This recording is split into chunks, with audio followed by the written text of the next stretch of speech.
Hello everyone, and welcome back to Scary Interesting.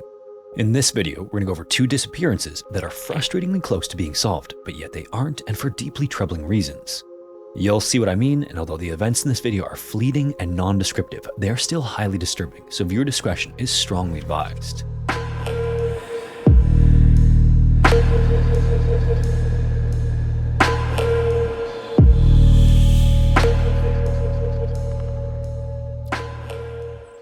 It was just another slow October afternoon at the Chelmsford car wash in Massachusetts, and one of those forgettable days where the hours crawled by.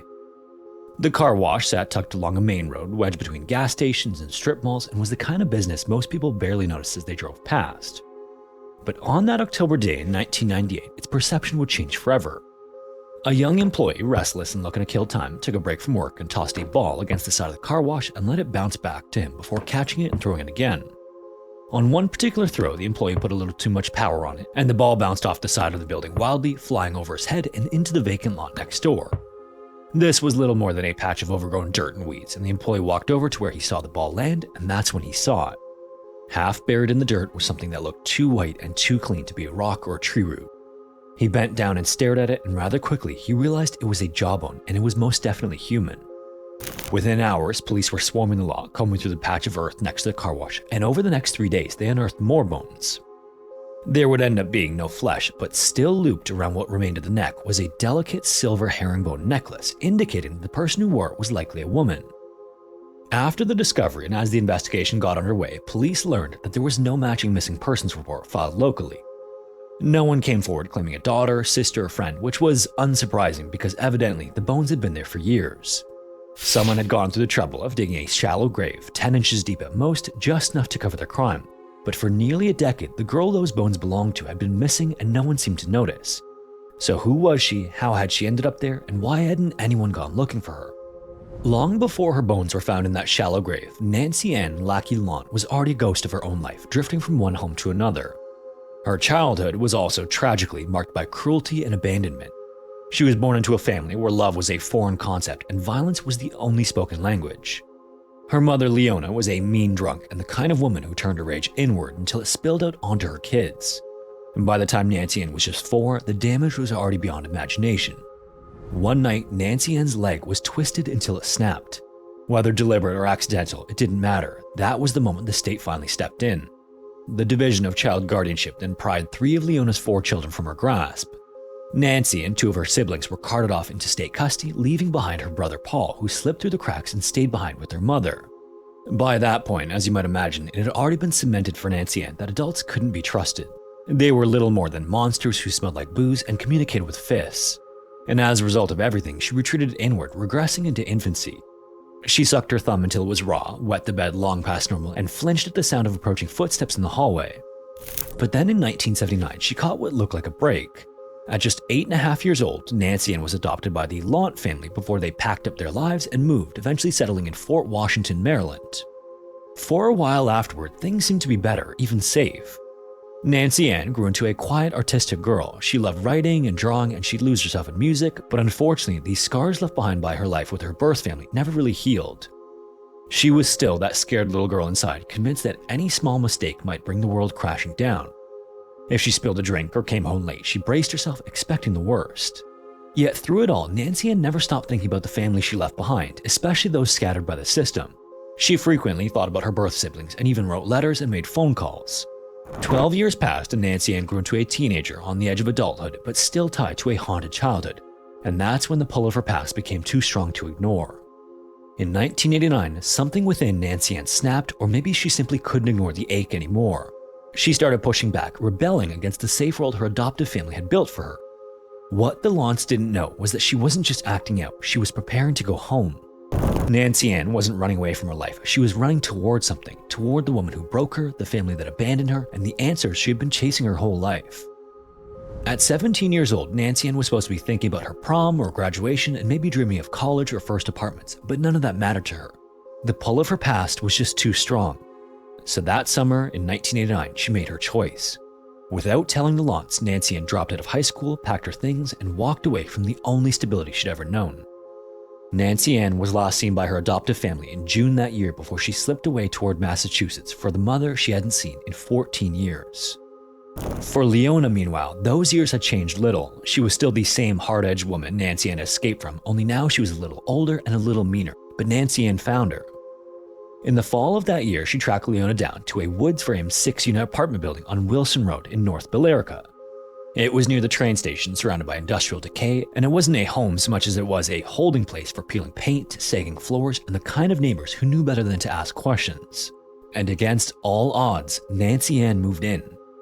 Unsurprisingly, there were no hugs or tearful reunions like she'd been hoping for, just two people bound by blood and shared history.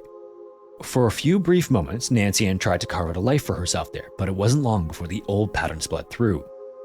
The fear returned and the tears came easily, and neighbors watched it all unfold. It wasn't surprising when they'd catch Nancy Ann crying constantly outside.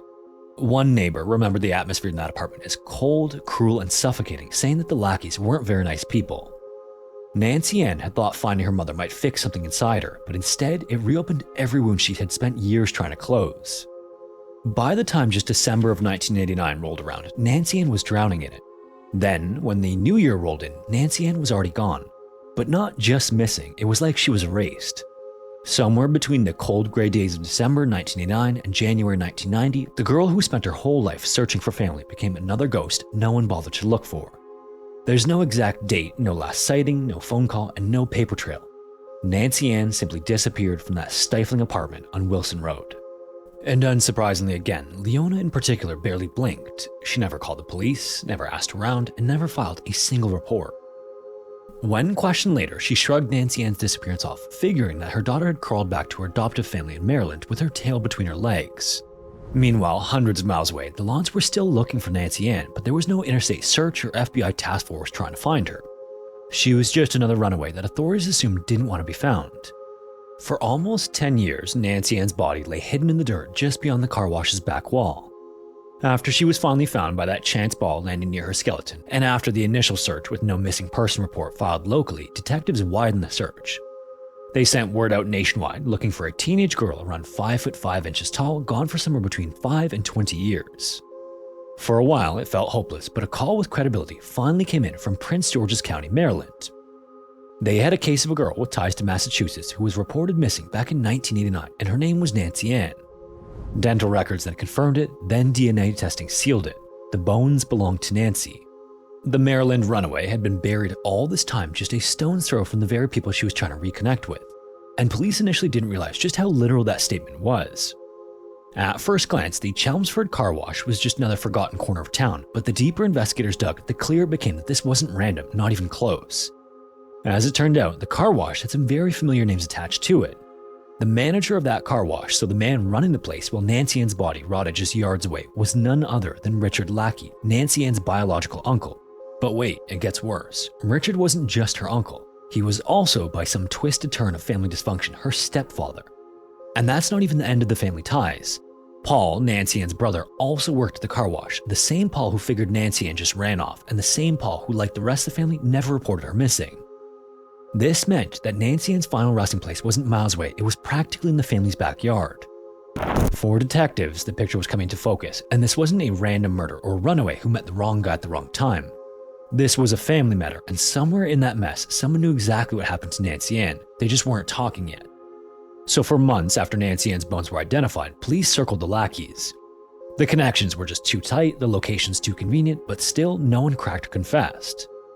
That is until March of 1999. Hundreds of miles away in Hopkinsville, Kentucky, her Uncle Richard was found dead in his apartment bathroom. He had ended things by his own hand, and there, waiting for police, was a note. It was a simple, scrawled confession within it that blew the case wide open as Richard wrote, quote, "You were right, I did it."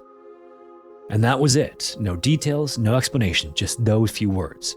He didn't say how he did it, or more importantly why, but the note hinted that alcohol played a role, like it had so many times before in the family's bloody history. But beyond that, there was nothing. Whatever secrets Richard had died with him. Maybe the only clue there is that as it turned out, although Leona was known to be the abusive parent, she couldn't hold a candle to the violence Richard was capable of. Decades earlier, in 1968, he'd been sent to prison after killing his fiancée. Back then, it started with an argument, some kind of fight on the way to his brother's wedding. In a fit of rage, Richard grabbed her by her neck and she fell, hitting her head hard on a concrete slab and dying almost instantly. So what did Richard do afterward? He dug a shallow grave about 10 inches deep, buried her body in the woods, and covered it with debris. He would end up serving just 8 years for second-degree manslaughter and came out the same man he was when he went in. When the dust settled, Massachusetts authorities closed the book on Nancy Ann's case. Richard was dead and the confession was in his handwriting. There would be no trial, no courtroom drama, and no justice for Nancy Ann, just an ending. And no charges were ever pressed against Leona or any other family member in connection with Nancy Ann's murder.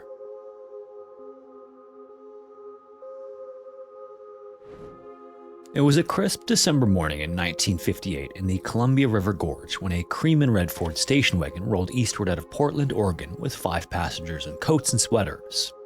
Inside the car was 54-year-old Kenneth Martin and his wife, 48-year-old Barbara, along with their 3 daughters, 14-year-old Barbie, 13-year-old Virginia, and 11-year-old Susan. The Martins had spent the previous evening celebrating at a Christmas party before returning to their home in Portland's Rosewood neighborhood.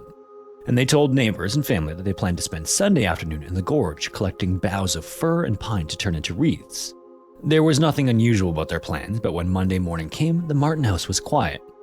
The kitchen still held dishes from the day before, a load of laundry was waiting to be moved from the wash machine to the clothesline, and the car with all 5 Martins inside had vanished. In the days before their disappearance, there was nothing unusual about the Martins. No signs of trouble, no enemies, and no money problems, just a family preparing for Christmas in the Pacific Northwest, making wreaths and memories.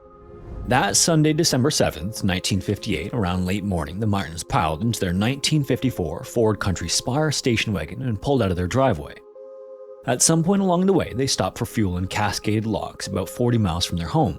And Dean Baxter, the owner of the gas station, remembered them clearly. He said Kenneth seemed polite but quiet, and after filling up with 5 gallons of gas, the family drove off, continuing east. Not long after that, another piece of the trail fell into place. Clara York, a waitress at the Paradise Snack Bar in Hood River, 20 miles past Cascade Locks, told police she served the Martins a late lunch. She remembered the girls, the station wagon, and the family heading back west toward Portland after the meal, and yet they never arrived. This is where the timeline starts to smudge. Later reports came in from passing motorists who claimed to have seen the family on the north side of the Columbia River on the Washington side just before nightfall.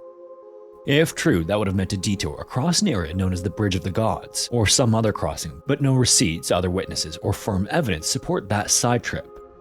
Each witness also painted the same simple portrait, a family dressed for winter, quiet and cheerful, doing nothing unusual.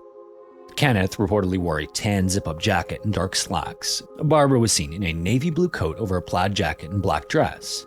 Barbie also wore cuff jeans and a beige coat. The girls giggled, Barbara sipped coffee, Kenneth paid the check. It was all so ordinary and unremarkable. But again, at first, no one panicked. Families didn't have cell phones in 1958, and it wasn't unusual for a Sunday drive to stretch late into the evening. Maybe the Martins had stayed in the gorge longer than planned or stopped to visit friends. Whatever the explanation, Monday would come and hopefully the Martins would be back. That's what people told themselves anyway. But Monday did come and the Martins didn't. Kenneth failed to show up at work, which was unlike him. Barbie was marked absent from Grant High, and so were Virginia and Susan from Rose City School. Still, it wasn't until that evening of December 9th that the situation started to feel serious. Kenneth's boss, Taylor Eccles, called the police to report the family missing. Then at around 11 p.m., officers arrived at the Martin home. They knocked, waited, and eventually entered. What they found inside, though, only deepened everyone's sense of unease. There was no sign of a struggle, no broken windows, no overturned furniture, no obvious sign that anything had gone wrong. In fact, the house looked like any typical home that had been hastily left behind for a day trip. The Martins hadn't packed for a longer trip, and there was no note, no missing suitcases, and no indication that they planned to be gone for more than a few hours. Even their bank accounts were untouched. It was as if they intended to be back by dinner time. And to make things worse, despite the quick response by police to the missing persons report filed by Kenneth's boss, the initial investigation was disjointed at best. No one law enforcement agency stepped up to take full responsibility for the case. Jurisdiction bounced between Portland Police, Multnomah County, and Hood River County. There was no central coordination or command post, just a missing family and a growing number of questions. But in spite of all of this, the first real lead finally came in. At Cascade Locks, the area where the Martins had last stopped for gas, investigators found tire tracks in a gravel parking area near the river's edge. The tracks led dangerously close to the embankment, as if a vehicle had backed up and kept going. The sheriff of Hood River County then floated the idea that the Martins might have accidentally driven off the bluff and into the Columbia River below. Divers were then called in and the area was searched, but nothing was found.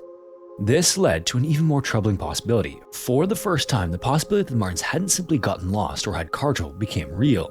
And as search efforts continued to flounder and days turned into weeks, the theory that the Martins hadn't simply driven off the road started to gain traction. As a result of all the weirdness, something about the case didn't sit right with Portland detective Walter Graven, who had a reputation for being methodical, skeptical, and according to some, obsessed. He just wasn't buying the accident theory, at least not with a lot more evidence. And in fact, it was learned that on the very same day the Martins had disappeared, a stolen 1951 white Chevrolet was found abandoned near Cascade Locks. This was suspicious, yes, but the car didn't match the Martins' Ford, so it was dismissed as a separate crime. But what was found near the stolen car couldn't be ignored. It was a .38 Colt tossed into the bushes and coated in dried blood. And it gets stranger. The gun was traced back to Meyer and Frank, a department store in Portland where 2 years earlier Kenneth and Barbara's son Donald had worked. He'd been accused of stealing $2,000 worth of sporting goods from the store before vanishing from his parents' lives and enlisting in the Navy. And among the stolen items was a handgun of the exact make and model found near the abandoned Chevy. For reasons that are unclear, the gun was never tested for fingerprints or blood type, and law enforcement actually let the man who found it keep it. When his widow came forward decades later, she said that the gun looked like it had been used to beat something, but by then the trail was cold and the evidence was compromised. Meanwhile, suspicion drifted toward Donald. Walter reached out and interviewed him by phone and found Donald to be polite and cooperative. He apparently wasn't exactly grieving the loss of his family, but he wasn't defensive either. Plus, he was thousands of miles away in New York. So, despite a similar gun he stole years earlier being found suspiciously in the middle of nowhere in an area his family disappeared, Donald was ruled out as a suspect. So next, on December 8th, one day after the Martins vanished, a man named Roy Light and an unnamed man, both ex-convicts, were arrested in the Hood River County for stealing the same abandoned Chevy. A waiter at the Paradise Snack Bar later claimed he'd seen both ex-cons in the diner at the same time as the Martin family. Not only that though, but the men allegedly left just moments after the Martins did. The implication was that they followed the family and that maybe the Martins were targeted. After investigating the pair of ex-cons, however, police were satisfied that they weren't involved in the Martin family disappearance. So with another dead end, by early 1959, the story had drifted from tragedy into a full-blown mystery. The Martins hadn't just vanished, they left behind a trail of eerie, half-formed clues that led in too many directions and yet nowhere at the same time. It was the kind of case that invited speculation, and soon theories were growing faster than facts. But on May 1st, 1959, nearly 5 months after the Martins had disappeared, something stirred beneath the surface of the Columbia River. A drilling rig working near the Dalles, Oregon, hooked something heavy on its anchor, something that resisted, then slipped free before it could be hauled to the surface. Then, in the early morning hours of May 2nd, a fisherman and his wife spotted something bobbing in the water near Cascade Locks. Two somethings, actually. When the couple moved closer, though, the objects drifted away, carried by the current, but not far. By the afternoon of May 3rd, a body had washed up on the north bank of the river near Camas, Washington, about 70 miles west of the Dalles. It was Susan, the youngest of the Martins' three girls. Her identity was confirmed through dental records. And the next morning, there was another. This time it was Virginia, found near Bonneville Dam. She too was confirmed by dental records. This news rocked Portland. Two of the Martin girls, missing for 5 months, were now confirmed dead, but how and where were the others? An autopsy was then performed, and the official cause of death for both girls was drowning, but there were questions. One technician also claimed to see what looked like bullet holes in the skulls. The medical examiner, however, disagreed, suggesting that the damage was caused by decomposition. The oddest detail of all, though, were the traces of metal, including aluminum, that were found embedded in Susan's clothing.